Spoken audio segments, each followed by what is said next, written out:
So let's talk about the issue we're all concerned about. Let's talk about Iran, and indeed specifically about Donald Trump and Iran. Everybody is wondering what he's doing. He sent an aircraft carrier into the Gulf, and Donald Trump is certainly upping the ante. He's driving things forward. He's speaking the tough talk. But does this mean war with Iran? I very much doubt it. It would be a terrific risk for America's ally Israel were Donald Trump to go to war with Iran at this time. Is Israel prepared for such a war? She already has her hands full with the Gaza issue and with Islamic Jihad in Gaza, and at least that seems to be the situation.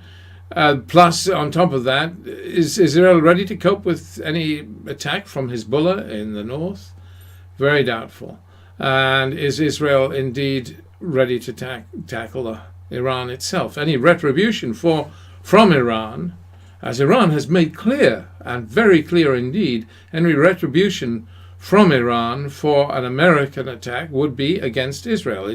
Iran cannot touch America. America is out of Iran's reach, but she can and has said she will launch an attack, a counterattack against Israel. So we are in a situation where it is very difficult. I mean, it's a huge ask for an American attack on Iran, and all this posturing, all this fear-mongering, I think is. Well, let's face it, it's not Donald Trump's style in any case. He's been quite cautious. The previous American presidents have launched into enterprises, understandably, in Afghanistan and Iraq, understandably, because they've had agendas, personal agendas, because we had 9/11, and then we had the whole business of Saddam Hussein's taking Kuwait, and the need to teach him a lesson, let alone the whole business of weapons of mass destruction, which did exist at one time in Iraq, even if they didn't exist at the time of the actual Iraq War. So we have issues, but issues on the same scale with Iran? No, I don't think so. Iran is admittedly pushing for hegemony in the Middle East, and it is disturbing to see Iran in the ascendancy from an American perspective. I mean, one worries because the Iranian project, the sort of corridor to the Mediterranean, is doing very well indeed, partly due to the more difficult times Mohammed bin Salman is facing with his enterprise in Yemen having not gone as well as he might have expected, and his other projects at home. I mean, his reforms have been incredible and credible, but his repression has caused some to wince, really, when you think of what's gone on there with Jamal. So we all worry about that. We all are saddened by that. But the American project in the Middle East has been very strongly allied to Israel's project in the Middle East, and because of that, I don't see a war. Even if Netanyahu wanted a war, it would bother the generals in Israel, and he would have to have the generals on his side. Israel has an inner war cabinet, and they need the approval of the generals to go to war, even the prime minister. So we have that situation. It's what it is. But Iran is certainly feeling the pinch. Iran has had a hard time. The new American sanctions, so I say American sanctions, America's imposition of sanctions in a sort of worldwide sense. I mean, what are they doing? They're insisting that Japan should follow them, and Japan imports much of its oil from Iran, and Japan will. Japan will not buck the trend. Japan will, if America squeals, Japan will hear what America has to say, and reluctantly, very reluctantly, will stop its oil imports from Iran. And this will reduce Iranian oil exports by a third. The exports will continue.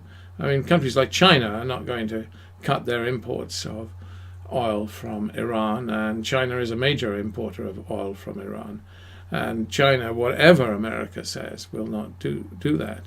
So China is much more independent than the European nations, more independent than Britain or France of American hegemony in the world today. However, Britain and France, Europe would dearly like Iran not to abandon its nuclear project.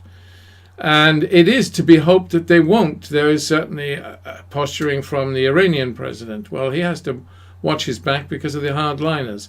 If the Iranian president lets down, or is perceived by the supreme leader to have let down the nation, because the nuclear deal is going nowhere and Iran is facing harder times, then what? Then the situation will be that Iran, well, they will remove him. Easy to do. You have demonstrations in the marketplace or whatever, and they will put in a hardline president. I mean, that's already clearly Iran's reserve position. And when we say a hardline president, we mean a president from the Revolutionary Guard, Soleimani or General Safavi. Admittedly, Safavi's retired, but he would be ideal from a government perspective. I mean, the inner circle, that is. And they will, if forced to, face a hardliner in the shape of Donald Trump with a hardliner of their own. That's their approach. It has been their approach. It has been their strategy, and it's one they are likely to repeat. It's one we advise against. I mean, all right-thinking people, I think, in the world advise against, because we don't want to see a more hardline Iran. We need an Iran that engages with the world. And that for that reason, we don't want to see Iran abandon the nuclear deal. Jeremy Hunt, the British Foreign Secretary, has said that should Iran abandon the nuclear deal in some shape or form, then Britain would adopt a harder line to Iran. Well, Iran doesn't need that. It's why we appeal to the leadership of Iran to be more cautious and not to take a hard line against whether they're in this corner. Iran, of course, has always wanted to be independent of the East and independent of the West, and to row its own boat. Fair enough, but that and that's why, the hardliners who look at Ayatollah Khomeini's will and they think this man gave us a heritage, and he wanted Iran to be totally free of Western or Eastern threat. I mean, the hardliners, unfortunately, are likely to be in the ascendancy if the world continues to push Iran into a corner. And we don't like the way Iran sometimes behaves. We hear this chanting at the mosques on Fridays, every Friday, death to Israel, death to America. What is that? It's not a mature way to behave. No, not a mature nation's conduct. And there are those in Iran that feel that acutely and want to see that kind of behavior ended.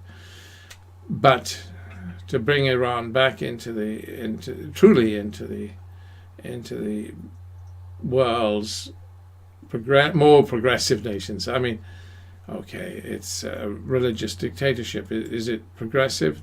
Well, it has elements of democracy, and it can be moved in a progressive way. There is hope. I mean, certainly women in many positions, in strong positions of leadership. There are lots of pluses in Iran. So we I mean, lots of minuses too. Though they have an independent judiciary, the trouble with that is that the Revolutionary Guard can interfere and take people out of the judicial system and then try them themselves. And that, of course, means that however independent your judiciary, you ended up with abuses. And the abuses have been, in many instances, very severe. However, I don't want to go on and talk about the internal woes of Iran. There are external problems too.